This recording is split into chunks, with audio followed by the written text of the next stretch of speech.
Hi friends, welcome back. तो भाई latest news है, सरकार ने अमृतपाल की जड़ पर वार किया है। वेरी गुड, करना भी चाहिए था। थोड़ा देर हो गई मेरे हिसाब से, तो थोड़ा पहले ही कर देते। उस जड़ पर जिसके दम पर वो ठीक है हुंकार भरता है। चलो देखें, वो कह तो रहे थे, हम तो कह रहे थे कि देखना चाहिए कौन है जो इनको फंड कर रहा है। exactly. है जिसकी वजह से 1 साल के अंदर वो बंदे का हुलिया चेंज हो गया। बिल्कुल हुलिया ही चेंज हो गया। तो चलो वीडियो शुरू करते हैं। वीडियो शुरू करने से पहले अगर आप चैनल पर नए हो और आपने अभी तक सब्सक्राइब नहीं किया है तो जल्दी से पहले सब्सक्राइब के बटन और बेल आइकन को क्लिक कर लो ताकि आपको हमारे सारे न्यू वीडियोस के नोटिफिकेशन मिल जाए जैसे हम अपलोड करें। अगर आपको वीडियो पसंद आता है प्लीज लाइक एंड शेयर। चलिए शुरू करते हैं।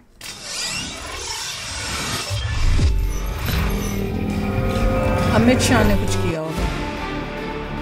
ये तो बड़ी शॉकिंग वीडियो थी। कितना लोग आए भाई, इतनों का दिमाग खराब हुआ है।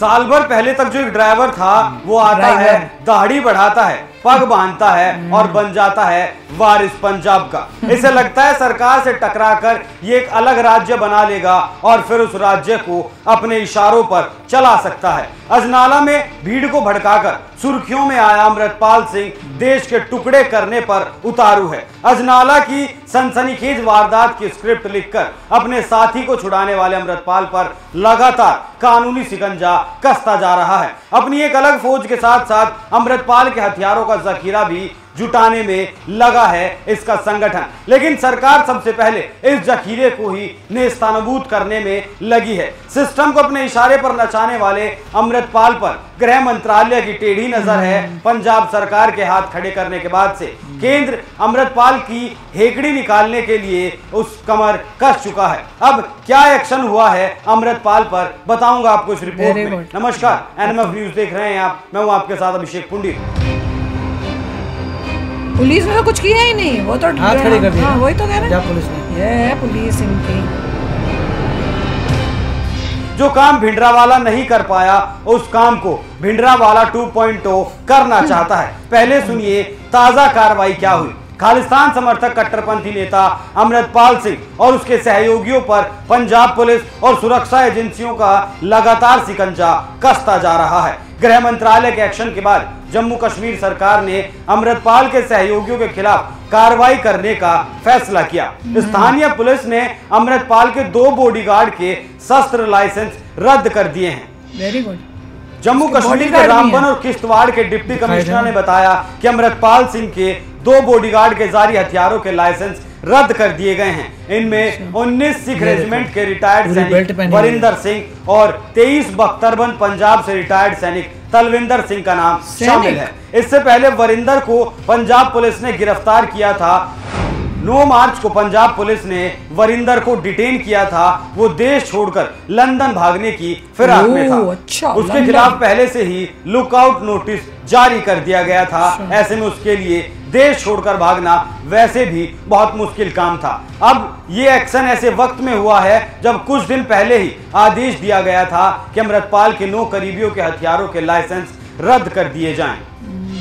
मर्सिडीज की सवारी, हथियारबंद निजी सुरक्षा कर्मियों का घेरा, फर्राटेदार अंग्रेजी और खालिस्तान के विचार में पूरी तरह से रचा बसा हुआ दुबई, कनाडा, यूरोप से पैसों की बारिश और खालिस्तान का नया चेहरा अमृतपाल सिंह की कुंडली रो और आईबी भी खंगाल रही है। लेकिन यहाँ एक बात सोचने वाली है, जब ये एक इंसान अपनी एक दहाड़ पर पंजाब के प्रशासन को झुका सकता है तो अफगानिस्तान से जो सिख भाई गुरु ग्रंथ साहिब को सर पर रखकर लाए थे, ये पंजाब के वारिस उस मामले में क्यों नहीं अपनी दिलेरी दिखाते? क्यों वहां जाकर गुरु ग्रंथ साहिब को वापस वहां के गुरुद्वारों में स्थापित कर देते? दिलेरी तो वहां जाकर दिखानी चाहिए, ना कि गुरु ग्रंथ साहिब को लेकर पुलिस पर वार करना चाहिए और पुलिस को बंधक बनाना चाहिए। अभी इसका एक और बयान सुनिए। वारिस पंजाब दे का चीफ अमृतपाल लगातार अलगाववादी सुरों को हवा दे रहा है। इस बात से हर कोई वाकिफ है, ना ही ये बात इनकार करने लायक है। कभी वो कहता है पंजाब एक अलग देश है तो कभी वो संविधान पर सवाल उठाता है। 80 के दशक में पंजाब में उग्रवाद का चेहरा रहे जरनैल सिंह भिंडरावाला जैसी वेशभूषा रखने वाले अमृतपाल के तेवर परेशानी का सबब बनते जा रहे हैं। इसी बीच एक इंटरव्यू में अमृतपाल ने कहा लोकतंत्र में अगर कोई खड़े होकर कहे कि इस देश से हमारा संबंध नहीं है तो उसको सम्मान देना भी लोकतंत्र की भावना में आता है।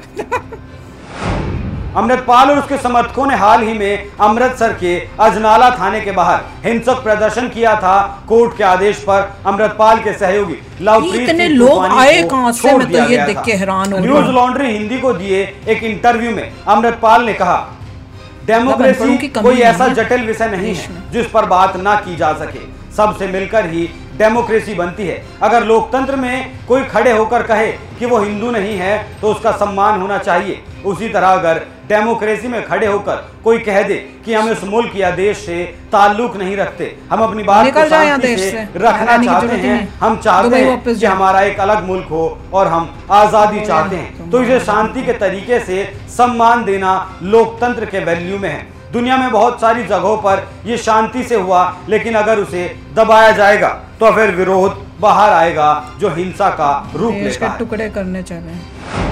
हिंसा की चेतावनी वाले बयान पर सफाई देते हुए अमृतपाल सिंह ने अपने इंटरव्यू के दौरान कहा, कौन इंटरव्यू लेने जाता है? मैंने कहा कि अगर किसी 60 सेकंड के प्रदर्शन को आप हिंसा कहते हैं तो हिंसा तो बहुत बड़े पैमाने पर होती है। पंजाब ने फुल स्केल मिलिटेंसी देखी है, तो आप चीजों को डिफाइन करें। खालिस्तान के मुद्दे पर अमृतपाल ने कहा, हम लोग खालिस्तान की बात इसलिए नहीं करते कि वहां पर हिंदू राष्ट्र की बात चल रही है। खालिस्तान की बात करने का आइडिया 1920 में आया था, जब हिंदुस्तान पाकिस्तान के बंटवारे की बात चल रही थी। तब खालिस्तान का आइडिया और नाम सामने आया था। बहुत से लोगों को तो ये भी नहीं पता कि उन्हें लगता है कि 80 के दशक का घटनाक्रम है। खालिस्तान 1940 के दशक में भी आया।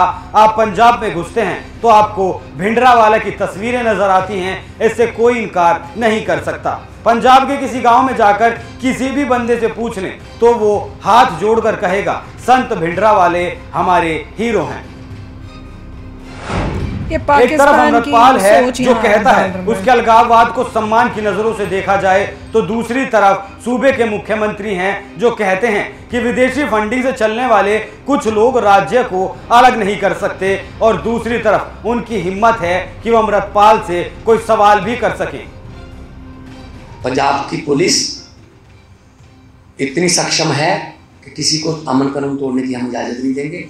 ये कुछ लोग हैं बस, और वो उनको फंडिंग होती है विदेशों से, दुकानें चलती हैं और बंद करो फंडिंग। विदेशों से फंडिंग होती है, पाकिस्तान से फंडिंग होती है, वो तो रही है, कोई उसमें डाउट है ही नहीं।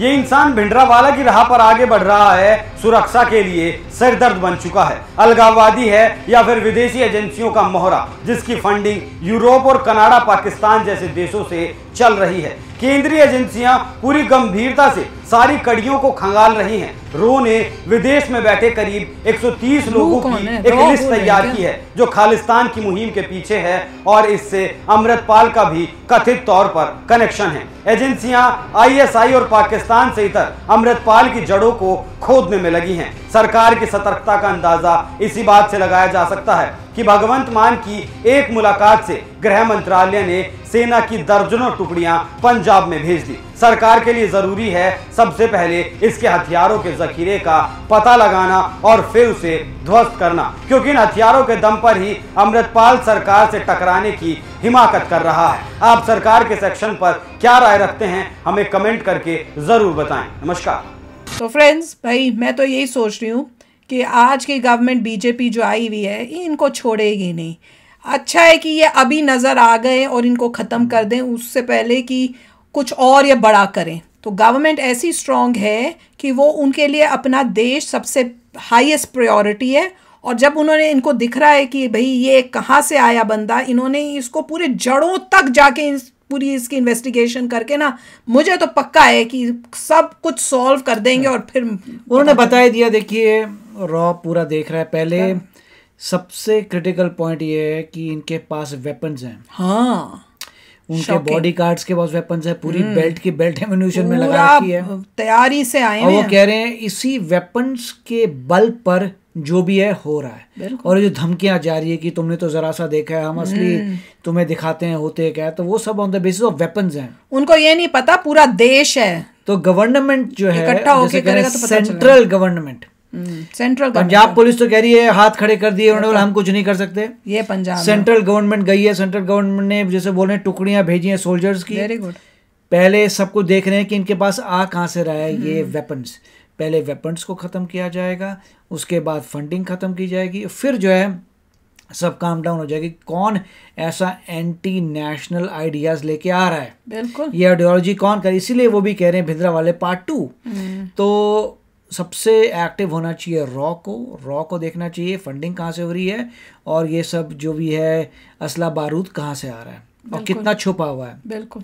उसके बाद आप आगे देखेंगे कि पहले इन भाई साहब के पीछे कि इनको किसने कांटेक्ट किया, कैसे कैसे ट्रेस करते करते मनी ट्रेल से पता चल जाएगा कि पहले क्या हुआ, किसने कांटेक्ट किया, किसने क्या एजेंडा दिया और कौन सी।